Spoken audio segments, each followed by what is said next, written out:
Bonsoir à tous. 2 motards de la police auraient été percutés par un automobiliste à Colombes il y a quelques minutes dans les Hauts-de-Seine. Un automobiliste qui aurait, selon les premiers éléments, agi volontairement. L'un d'eux a été placé sous coma artificiel. Je parle d'un des 2 policiers avec traumatisme crânien et possible fracture à la jambe, indique une source policière. L'autre a été hospitalisé, mais ses blessures paraissent plus légères. Yves Lefebvre est là, que vous connaissez, qui représente un syndicat de police, SGP Police, et je le remercie d'intervenir aussi rapidement.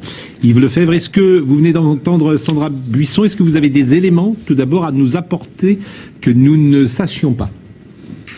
J'ai malheureusement pas pu entendre, avoir le plaisir d'entendre Sandra, mais les éléments que j'ai en ma possession, c'est qu'effectivement un individu a foncé délibérément sur mes collègues motards et sur la police municipale à Colombes en fin de journée, en déclarant, après son interpellation par les policiers municipaux de Colombes, vouloir délibérément tuer des policiers et mourir en tant que martyr. Voilà, c'est très clair. Il l'a dit, il l'a réaffirmé au moment de son interpellation, il l'a réaffirmé ensuite dans le véhicule qui le transportait vers les services de police. Il a réaffirmé vouloir commettre cet acte abominable en tuant des policiers et en finissant comme martyr. Il prétend avoir visionné des vidéos au préalable en regardant des victimes de Gaza. Voilà, c'est un contexte très particulier. On a ce soir 2 collègues de la police nationale, 2 collègues motards des Hauts-de-Seine, très grièvement blessés, encore plus pour l'un d'entre eux, hein, qui est en cours d'opération, et un collègue municipal également qui a été blessé, qui a été transporté aussi vers un centre hospitalier. C'est donc manifestement un acte délibéré, une tentative d'homicide contre les forces de l'ordre, un acte isolé, mais un acte que moi je qualifie très clairement. On pourra parler de déséquilibré, on pourra parler de tout ce qu'on veut, mais vous savez, ce qu'on a appelé communément les Uber terroristes se sont qualifiés par ces actes, je dirais, individuels, non préparés, parfois non prémédités, sur un moment de folie. Mais elle est où la barrière entre la folie et le terrorisme? Moi je considère qu'elle n'existe pas. Il est clair qu'il faut être très prudent. C'est arrivé à 17h, Sandra Buisson le disait, mais ce que vous dites, Yves Lefebvre, on passe d'un acte volontaire à un acte terroriste, disons-le. Lorsque je vous entends, même si il faut être d'une très grande prudence, et je vois Sandra Buisson qui me regarde, et elle a raison. Je dis, je mets ça dans votre bouche, bien évidemment, Yves Lefebvre, et je ne le reprends pas à titre personnel, mais je traduis ce que vous dites. Je l'assume pleinement, Pascal. Pourquoi? Parce que à partir du moment qu'on veut tuer du flic, en l'occurrence le flic dans le sens le plus large du terme, hein, policiers municipaux, policiers nationaux et parfois malheureusement mes collègues gendarmes. Moi je considère que même si c'est pas revendiqué, c'est un acte, une tentative d'homicide, et à partir du moment qu'on s'attaque ostensiblement, délibérément, en pleine conscience, contre des représentants de l'ordre républicain, pour moi, c'est qualifié d'un acte terroriste.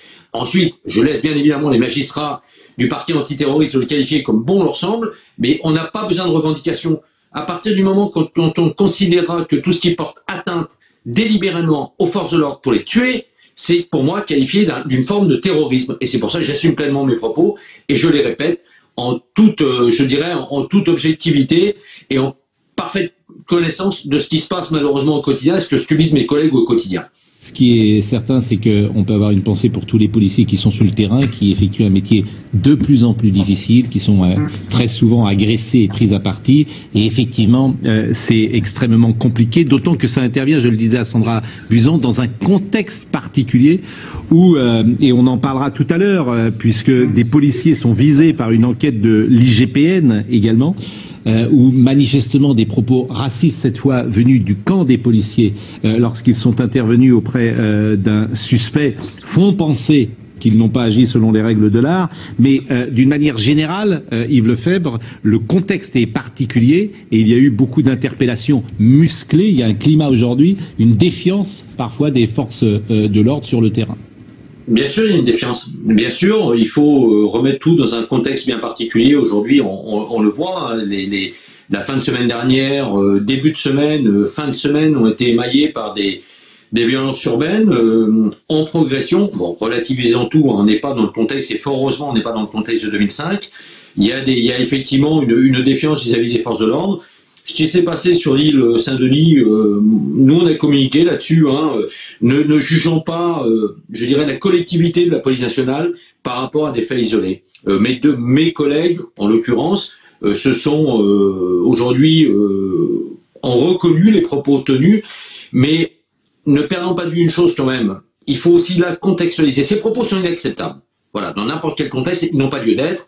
Insulter une personne, tenir de tels propos, dans une police républicaine, ça n'a pas lieu d'être. Mais paradoxalement, celui qui tient ces propos est celui même qui a plongé pour aller sortir l'une des personnes. Donc vous voyez, c'est aussi sous le coup de la colère. Mais ça ne s'excuse pas. Il y a un code de déontologie, on ne l'excuse pas, mais il faut contextualiser tout ça. Moi, j'ai dit clairement, et je le redis à votre antenne, il y a une enquête de l'IGPN, les collègues ont été suspendus, l'enquête doit suivre son cours, et si sanctions il y a, elles sont nécessaires à être prises, elles devront être prises. Par contre, ne mettons pas tout le monde dans un même panier. Parce qu'en même temps, on a une bien, Yves Lefebvre. J'entends bien et je comprends bien. Mais comme tout le monde n'est peut-être pas au courant de cette affaire dont vous parlez, on en parlera juste dans une seconde pour repréciser les choses. Vous restez bien sûr avec nous, Yves Lefebvre. J'entends un de vos invités, Pascal, parler effectivement du marché de Noël, de la promenade des Anglais. Oui, effectivement, ce sont des phénomènes particulièrement marquants et des actes de terrorisme. Mais ne tombons pas non plus, je dirais, dans le cliché de l'acte de terrorisme. On a eu bon nombre de cas d'attaques des forces de l'ordre ou d'attaques du citoyen lambda dans des situations, dans des lieux géographiques pas particulièrement touristiques, pas particulièrement festifs comme peut l'être le marché de Noël. Moi, je considère, aujourd'hui, la classification d'un acte terroriste passe par quoi, chère madame? Passe par le fait qu'il doit être revendiqué, ou qu'on ait une traçabilité par rapport à ça. Ça, c'est la classification, je dirais, pénale. Maintenant, moi, j'assume pleinement mes propos. Dès lors qu'un individu, quelle que soit son obédience, quelle que soit sa religion, attaque délibérément des forces de l'ordre dans un État républicain comme le nôtre, pour moi, je considère, et j'assume pleinement mes propos, on rentre dans une forme de terrorisme. C'est ça le problème. Ce n'est pas la loi. Dites au moins aux téléspectateurs que ce n'est pas la loi. C'est une interprétation. Si vous me permettez de finir, madame. Si vous me permettez de finir. Et je ne fais pas d'amalgame. Absolument pas d'amalgame, parce que cet amalgame serait d'autant plus dangereux. À vouloir aligner ce qui s'est passé cet après-midi, en fin d'après-midi à Colombes, avec les violences urbaines dans les quartiers. Ce sont des formes différentes d'action.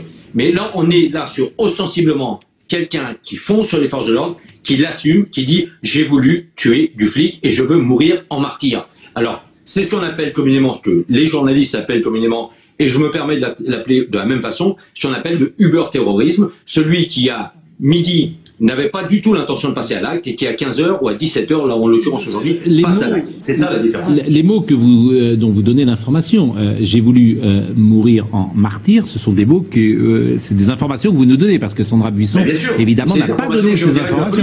Oui. C'est des informations que j'ai en direct de la police, Pascal. Oui. Non, mais bien évidemment, mes collègues sur le terrain me relaient les informations. Mais bien sûr. L'individu loti, au moment de son interpellation, et le répète à nouveau dans le véhicule qui le transporte de la service de police des Hauts-de-Seine.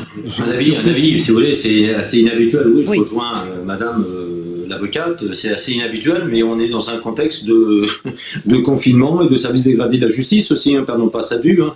Vous savez que, maître, que la justice aujourd'hui avance encore plus lentement que ce qu'elle n'avance habituellement, et qui plus est en ce moment de par le confinement. Donc je pense que là, effectivement, le parquet de Nanterre, en l'occurrence, sauf erreur de ma part, a choisi la piste de l'expulsion, la reconduite frontière, appelons ça comme on veut, par rapport à cette personne, en situation irrégulière sur le territoire national.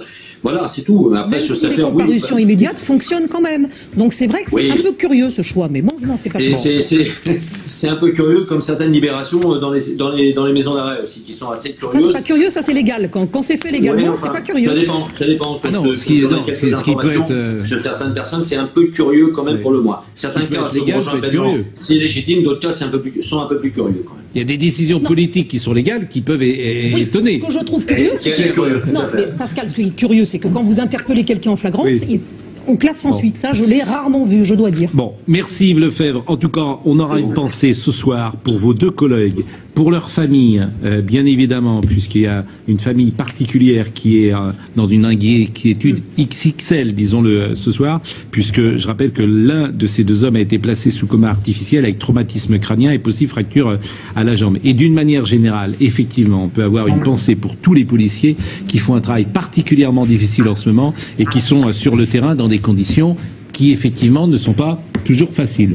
Je remercie Sandra Buisson qui quitte ce plateau à l'instant. Merci Yves Lefebvre. On va continuer.